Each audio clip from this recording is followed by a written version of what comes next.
This Southwest road trip was next on our list. We agreed that there were 2 points we wanted to see on this trip. The first was Zion National Park. Then we had to figure out what were all the points we wanted to see in between heading for our second location, Carlsbad Caverns National Park. Finally, we needed to figure out what did we want to see while we were headed home so that we didn't repeat anything that we'd seen on the way out. We loaded up the swagger wagon and hit the road. Maybe because of our very disciplined technical diving background, we've developed a set of road trip rules over the past driving trips, and we try to live by them. Number 2 is have a plan, but be willing to modify the plan if you see something better. Well, wherever we go, this is where we'll be. Where are we supposed to be at 8 o'clock? We have 2 minutes to get there. Number 7, keep a positive outlook. Work to brighten everyone's day, all day. Saturday morning traffic on the 101 in Calabasas. Problem with this place? Too many goddamn Kardashians.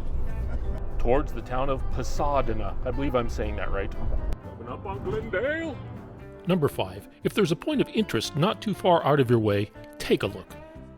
This is the Colorado Street Bridge in Pasadena, also known as the Suicide Bridge. Way too early to start thinking about that on this trip.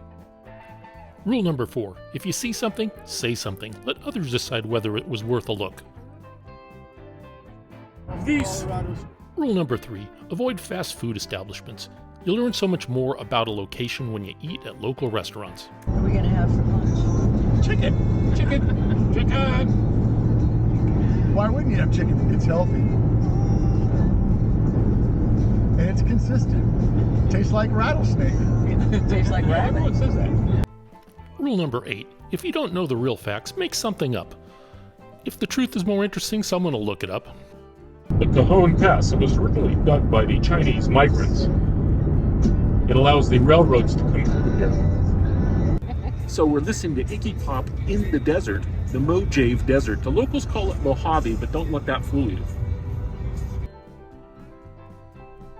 Never forget rule number 1. Try to schedule stops every 2 to 3 hours. Driving too long starts skewing your perspective. You can tell when that's happening. There it is. Fabulous Baker, California. Who could ask for more? Tall thermometers and mad Greeks. Okay, here we are, the world's tallest thermometer in Baker. 134 feet tall to commemorate the 134-degree heat record set in Death Valley. It was built in 1991 by the owners of the Bun Boy restaurant. And that, of course, fell over in the wind. After it was rebuilt, the wind blew it so much that the light bulbs started popping out.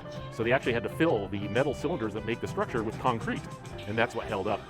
And now to power it, they get donations of electricity from passing electric vehicles that actually let it charge. So I wonder what kind of thermometer this is. You mean resistive temperature device or bimetallic thermocouple? No, I meant oral or rectal. How can you tell? If it'll fit, I think. I'd go by taste. That might work. I wouldn't want to have my temperature taken with that. No.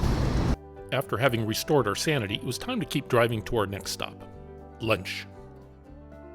We checked our schedule and found we had a choice to make.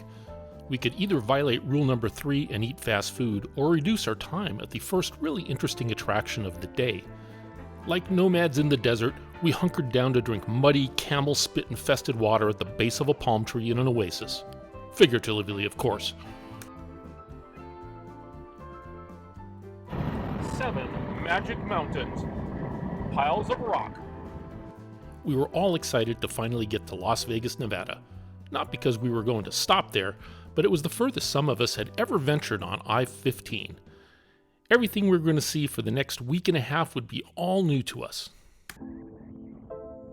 Located 46 miles outside of Las Vegas is Valley of Fire State Park.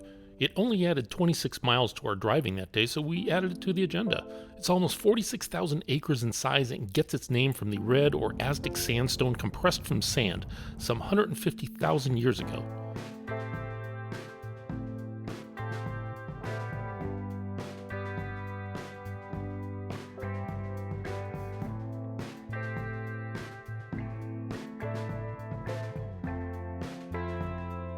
So where are we at?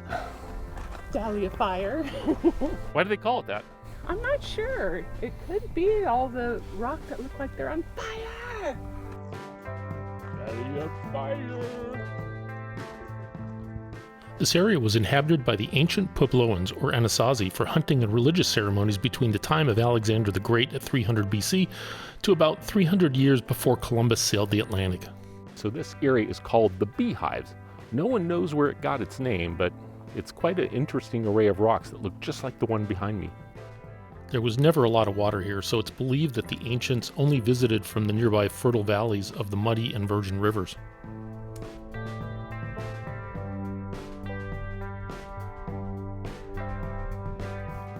We visited at Lateau Rock. Even the petroglyphs here seem to be short of vowel symbols. Say what you will about the old Pueblo Indians, they built some amazing staircases. They're called petroglyphics. So, I mean, seriously, how did they position themselves to do this?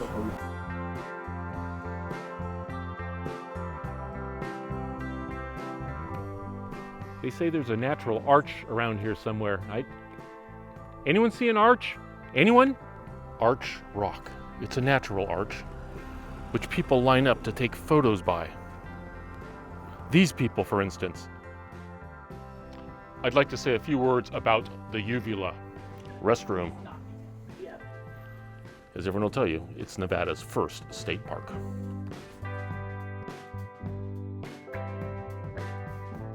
Have you been cave painting again?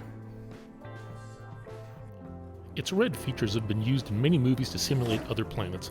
Most of the external Martian scenes from the Arnold Schwarzenegger movie Total Recall were shot here. In Star Trek Generations, this was Veridian 3, where James T. Kirk died and was buried. There were a number of interesting hiking trails we would have liked to have sampled, however they were closed while we were there. Even though it was a pleasant, overcast day, this park uses a calendar to measure temperature rather than a thermometer. We know someone in Baker who could set them up with a better way.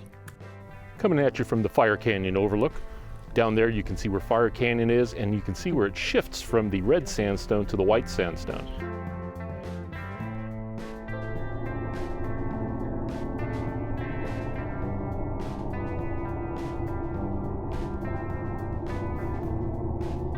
What do you suppose that guy's looking at?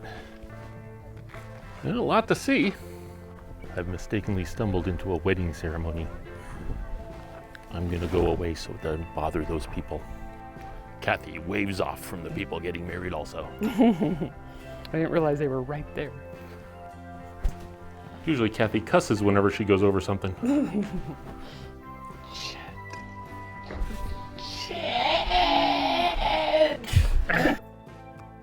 Through the looking glass.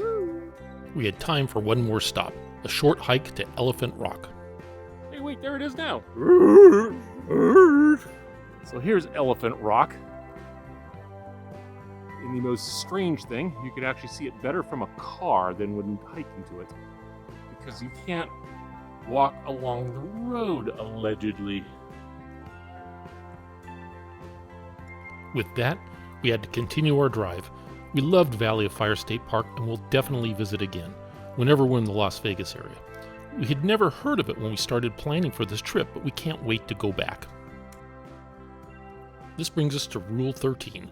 Change drivers occasionally to split the workload. We did that here. We're in Arizona. Look, there's a Grand Canyon right on the other side. What? I missed it. Here's another Grand Canyon. There it is. Look at that. Look at that. We got to enjoy a scenic drive through Virgin River Gorge during our 2 3/4 hour drive from the valley to our hotel outside of Zion National Park, the Majestic View Lodge in Springdale, Utah. Oh my goodness. Well, the view's certainly well, I will give them that. By the time we got there, we were ready to stop driving and shift into a slower pace for the rest of the trip. This was our longest planned driving day, and we were glad it was so enjoyable. In our next video, we'll share what we found out about Zion National Park, our hotel, and some local restaurants and activities during the 2 days of exploration. We'll talk about what we'd do again and give some tips on how to get around. Thanks for watching. See you next time.